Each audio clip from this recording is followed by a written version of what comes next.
Hello, good evening, and welcome back. So Kamala Harris finally won out over Susan Rice, really being the main competitor as Joe Biden's vice president pick.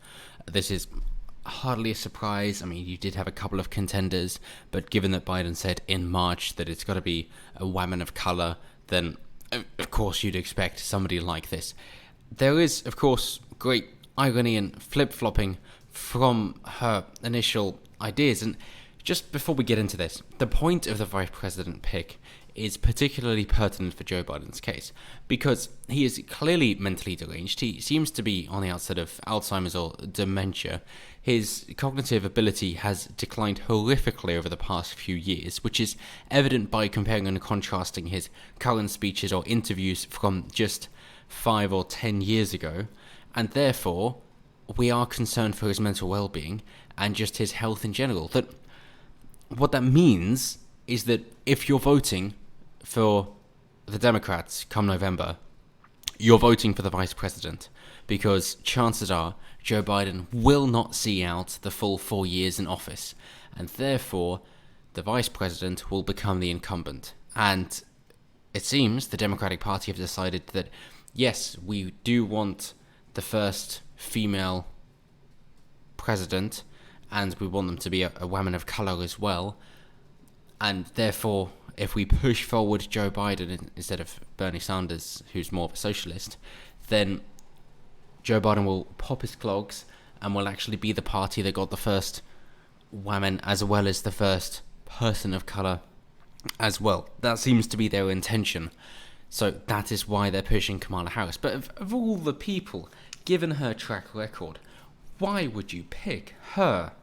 That obviously she's had her own kerfuffle with Joe Biden in the debates, saying that he was against busing but she was for it, which is essentially saying that you go to a particular catchment area for your schools and you say, well, that's where I want my children to go. Brilliant. And then busing is saying that you don't live near a school, but we're going to send you to one that's further away for the sake of it. That's what busing is. And she was a part of that Joe Biden voted against. So she wasn't a fan of him. So they didn't seem to get on. But then on top of that, she was lying, just blatantly lying, about listening to Tupac and smoking weed in college, given that apparently she was listening to Tupac at least 2 years before his first album was released. So that's just a blatant lie right there. It's just pandering and lying, and then joking and laughing about smoking weed, while then being the top prosecutor for California, to then put people behind bars for doing exactly the same that she says she was doing. Is that this level of hypocrisy is not something that you look for from somebody that is supposed to be more upstanding and governing your country, even if they're second in command. Absolutely not. However, it seems that the main reason she's got this slot is, or for two reasons. One is unalienable characteristics, that is, because of how she was born, not because of anything that she's done. And the second is nepotism, because she worked with Joe Biden's late son, Beau. That is it. So, not because of anything she's done, but because of somebody she knew, and luckily for her, the Democratic nominee chooses nepotism over merit. That is it. To say, oh yes, you've worked with my family, therefore you are sort of my family, and I will choose you. It doesn't matter what other people have done, because family comes first in business and running the country, apparently. This isn't the Italian mafia, where blood is thicker than water. This is supposed to be a far more meritocratic American dream of if you put your mind to it, you can achieve anything. But apparently, the Democrats have decided to just go down the role of, well, you're a part of the right family, let's form a dynasty, like they tried to do with the Clintons. And, of course, the Bushes as well. And it's, yes, I know, Republican, but any form of dynasty like that is just utter horseshit. Surely, at face value, you go, we want them as an individual, not because of their parent or somebody that they're loosely related to. We want them on an individual basis. If bloodlines were really so good and so important, then you'd have the main wealth and power and benevolence accumulated into a small minority that they then push their bloodline down into a wider and wider community, and until you have the Übermensch that Hitler really wanted.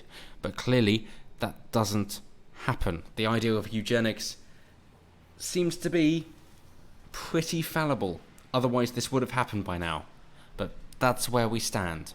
So yes, given Kamala Harris's record, I'm not surprised that the Trump campaign has decided to go against her instead. And also, when they're trying to say she's for police reform, it's what, as in being a top prosecutor, that now she's actually saying she wants to abolish the police completely, and also suggesting that she's for reparations, meanwhile her own family owned black slaves, and then also trying to say that healthcare is a human right, we should give it to illegal immigrants as well, and then later saying, no, that shouldn't happen, and then yes it should, and then no it shouldn't, and then yes it should, that she can't seem to decide what she's saying. It just comes from a power grab. She's just got the sight of power in her vision, and that's all she seems to care about. It isn't anything about policies and actual politics. It is literally just a power grab. This is somebody that you cannot trust whatsoever, because they're just going to say what they think will get them popular enough in order to swing the vote. They have no moral compass or standing at all. And I know that the BBC likes to put down a load of good stuff and try and refute other stuff which it can't do, and therefore we should just focus on the Trump campaign's response, saying that it's proof that Mr. Biden is an empty shell being filled with extreme agenda of the radicals on the left, which he is. For whatever reason, the Democrats have decided, let's not go towards the moderates, but let's instead just push the more radical fringe. They seem to be thinking that the vocal minority is the silent majority, and they're not. Moreover, not long ago, Kamala Harris called Joe Biden a racist and asked for an apology she never received, as we said, from the debate about busing. Moreover, clearly, phony Kamala will abandon her own morals, as well as try to bury her record as a prosecutor in order to appease the anti-police extremists controlling the Democrat Party. And again, yes, that she seemed to be a big proponent of the war on drugs, and now is trying to suggest that we should get rid of the police entirely. I understand evolving your views, but when you have to rely on somebody from the opposite party to let out these prisoners, and also quite a few that have been falsely accused, you can check out Joe Rogan's latest podcast if you wish to go down the Innocence Project route, that Kamala Harris falsely imprisoned individuals, as in false confessions, as in people who did not commit the crime, would then spend over a decade in jail for something they did not do, that she laughs gleefully about. This is not someone that I would trust to have any form of power, seeing as she has clearly, obviously, abused it previously. This is not somebody I would trust anywhere near that position, especially not if they're hoping that she then become president after Joe Biden. I am far too concerned about somebody having too much overreach like that. That's why, for all his faults, I much prefer Donald Trump for basically saying, let's leave stuff alone and you can decide what you want to do. I would much rather be responsible for my own mistakes than be responsible for somebody else's, especially if they've got the power to put me in jail for something they don't like. And then also, in her failed attempt at running for president, Kamala Harris gleefully embraced the left's radical manifesto, calling for trillions of dollars in new taxes and backing Bernie Sanders' government takeover of healthcare, which, as I said before, she then decided against, and then was for, and then was against, and then was for. There's a difference between evolving your opinions and just not knowing what you're saying and trying to alter it depending on who you're talking to, and the latter is exactly what she's been doing. So, all in all, I do not see her being a cohesive unit for the Democratic Party. That is not something that is going to happen.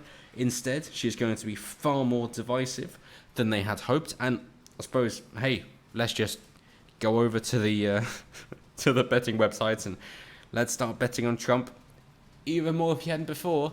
But hopefully you'd already got your bets in while the odds were still good before she was picked.